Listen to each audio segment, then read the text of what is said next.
Quick reflection on week 2 of the preseason then for the Seahawks, losing to the Chicago Bears, and there's no other way to describe that but an embarrassing performance from the Seahawks.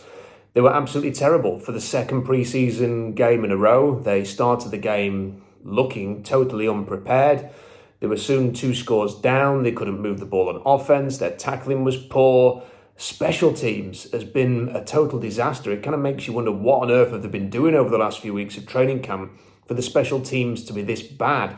Seeing Coleman sort of just failing under no pressure whatsoever to avoid going into the end zone, giving up 20 yards of field position. Jason Myers missing yet another kick. Pete Carroll's faith in Myers has been unwavering, but it's also incredibly misplaced. There's not much they can do about it because of the contract that he's on, but they've stuck by this guy, and he showed again last night that you just can't rely on him. If you're going to play run the ball, play good defense, play the percentages, and try and win the kicking game as well, and hope that he's going to be really accurate, it just doesn't feel like that's going to happen. I don't think the player that he was a couple of years ago when he was kicking every single field goal is who he is. I think that was just one particularly good year. We'll see what happens with that. But then you've got the muffed punt from Kate Johnson, which led to a touchdown. You had over 100 yards in returns. It was an absolute mess. It was a symbol, really, of the whole performance from the Seahawks. You look at the offense, and it just looked miserable. And yet,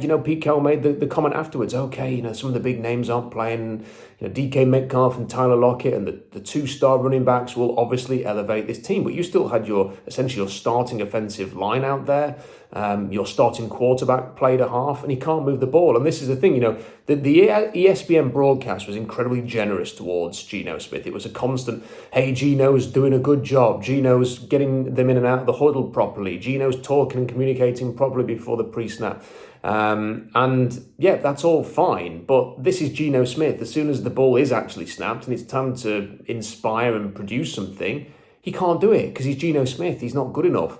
And when you have games like this where perhaps the running game isn't rocking, isn't particularly consistent, or you find yourself in a hole early on, what's he going to do? Well, nothing. That's what he's going to do. And people keep harping on to, well, he got a win against Jacksonville last season. We keep mentioning it on this channel on SeahawksDraftBlog.com. That was a win against the worst team in the league, being coached appallingly by Urban Meyer, with all the controversy surrounding him.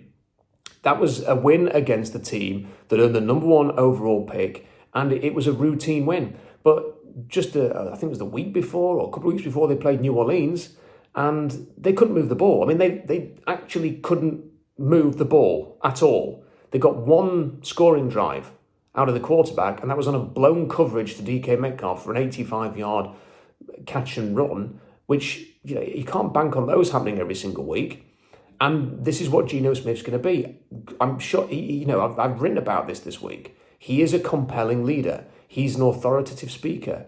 In terms of people respecting him in the locker room, I bet he's got heaps of respect and credit to him for that. And I'm sure that he, having been with the team for as long as he has, I'd expect him to have, the things locked down, the calls he has to make at the line, the protections, and you should be able to get the ball out quickly in there, at the very least. But when the game is going against you, you also have to produce. And I think this is one of the things that people take for granted with Russell Wilson. People are saying, oh, well, Russell Wilson couldn't check down. Russell Wilson just couldn't move the ball to convert a third down and all of these things. And look, those were valid criticisms of Russell Wilson at times. Geno Smith might be able to do a few more of those, but the thing that Russell Wilson is, if you were 10-0 down in the first half, you'd feel like you've got a chance of coming back. I feel like if the Seahawks ever found themselves 10-0 down in the first half of a game, they might as well just pack up and go away and think about next week. They have to be in these games and keeping it tight and playing it close in order to succeed. And off 2 halves of football right now, apart from 1 2-minute drill, whatever it was, minute-and-a-half drill at the end of the Pittsburgh game when it was up-tempo, Steelers were not playing their starters. He got a good drive going. He ran a touchdown in there. That's all we've seen from Geno Smith. And I think perhaps one of the big winners of last night was Drew Lock, simply because he wasn't involved. I think if Drew Lock had started, he probably would have faced some of the same issues because the Seahawks played like crap across the board. He may well have also taken a hit if he played. Not playing in that game and actually having a bit more time into the next one might actually do him the power of good. But needless to say, that was a terrible offensive performance. And I don't think there was anything particularly exciting about the defense either. And one of the big positives last week was you could see young players playing very well. Boya Mafe had a couple of sacks. Darrell Taylor had some pressures. The 2 offensive tackles looked really good. There's a lot of talk about Tariq Woolen and Kobe Bryant, and then you watch this game, and what are you seeing? Well, almost no pass rush. The 2 offensive tackles. I thought Abe Lucas looked good, but Charles Cross had, 4 false start penalties and a hold. He looked absolutely terrified out there. And when he was going up against Robert Quinn, you're thinking, okay, I can see why he's trying to get a head start, get a jump. Okay, some of these things are sort of knowing what the cadence is and knowing when you've got to go, and with a quarterback and being in tune with him. And over time, you would think that those things will right themselves. But some of those false starts were really, really bad. And the glass half full way of looking at that is that, well, over the next 2 weeks, maybe you can iron that out. Maybe it'll take 2 or 3 weeks into the regular season, and then it'll be okay. But what if it doesn't? The glass half empty version is, what if it takes him a lot longer to iron those problems out? Because he's had one very good performance against Pittsburgh minus TJ Watt, and one, I'd say, quite poor performance now against Chicago. And then you just looking at it overall, Chicago are a team that are retooling, rebuilding themselves. They've practically blown everything up. And they've got a young quarterback in there. I'm not a huge Justin Fields fan, and this GM and this coach inherited him. They didn't draft him, so they may not even rate him that highly for all we know. They're still got building around him this offseason. They have kind of scaled things back to start again, and yet they looked markedly more prepared to play. They also had a short week. They had to travel from Chicago to Seattle. They looked adequate. And that was enough to hammer the Seahawks on a night when the Seahawks were embarrassing. And I just wonder, actually, whether Pete Carroll will entertain even the slightest thought, either last night or today, why am I still doing this? We've traded Russell Wilson. We're relaunching a team. I'm in my 70s. Why am I still doing this?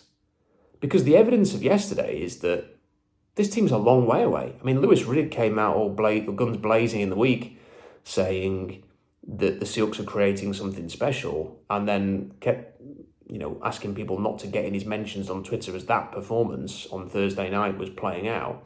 I don't know I don't know why he said those things. I mean, to me, that he was on hiding to nothing by saying something like that. And I think right now, the Seahawks clearly have not got something special brewing. They have not got a 2011, 2012 type roster that just needs, Russell Wilson to carry them over the line. They are a long way off that.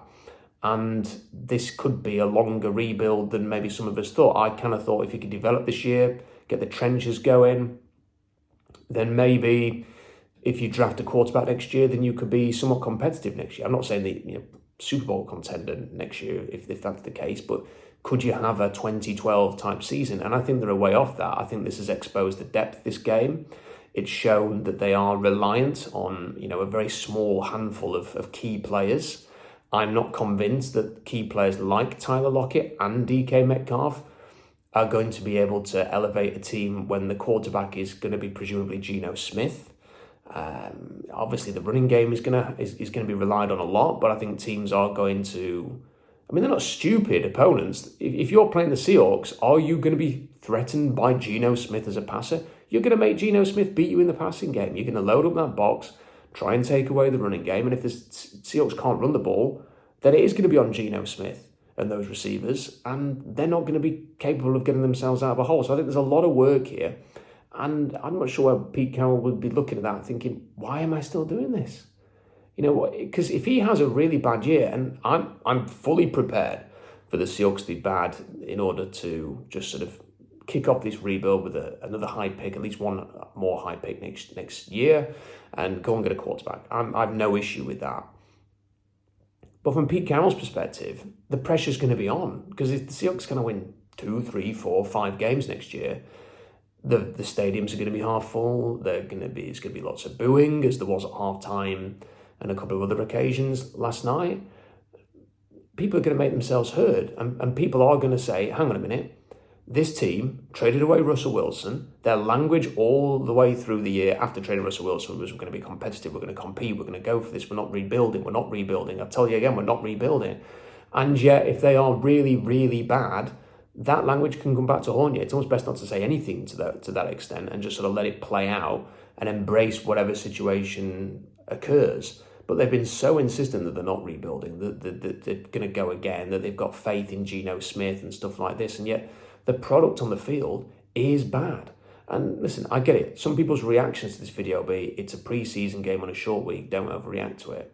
But I think it's more than that. It's just 2 preseason games where they've not looked ready. Their tackling has been bad. Their special teams has been really bad.